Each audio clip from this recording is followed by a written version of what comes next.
les jeunes du diocèse de Fréjus-Toulon, nous sommes à bloc pour les JMJ cet été. Et nous avons une énorme chance d'avoir une star avec nous, une VIP qui vient avec nous au JMJ. Laissez-nous vous la raconter en quelques mots, vous raconter son histoire incroyable. Femme dont la vie était plongée dans les ténèbres du mal et du péché. Sa vie est bouleversée par la rencontre avec Jésus qui chassa 7 démons en elle. Convertie par le Christ, elle vivait dans la lumière et le suivait partout là où il allait avec ses disciples.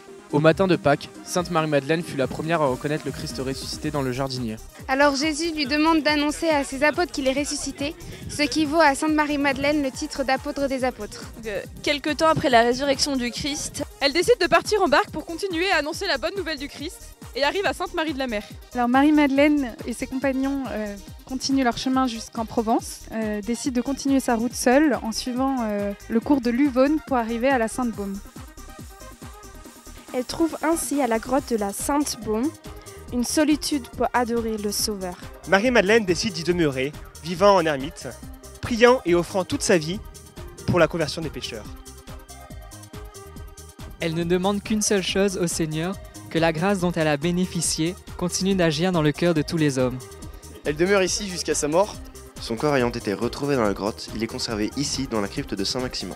Depuis, bien des gens sont venus en pèlerinage prier Sainte Marie-Madeleine. Les pèlerins qui viennent à la grotte sont surpris par la présence inestimable de la sainte. Les reliques des saints sont extraordinaires car elles témoignent de l'œuvre de Dieu. Marie-Madeleine reste ainsi vivante et nous sommes sûrs qu'elle est heureuse de venir avec nous à Cracovie. On dit qu'auprès de Sainte Marie-Madeleine, nous pouvons demander particulièrement la grâce de la prière, en vue de faire l'expérience de la présence de Dieu au plus intime de nos cœurs.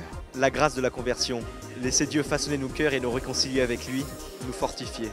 La grâce de la prédication, la joie du trésor reçu. Nous donne la joie d'annoncer les merveilles de Dieu à ceux qui nous entourent. Alors, Sainte Marie-Madeleine, apôtre de la miséricorde, nous avons beaucoup de chance d'emmener tes reliques avec nous au JMJ.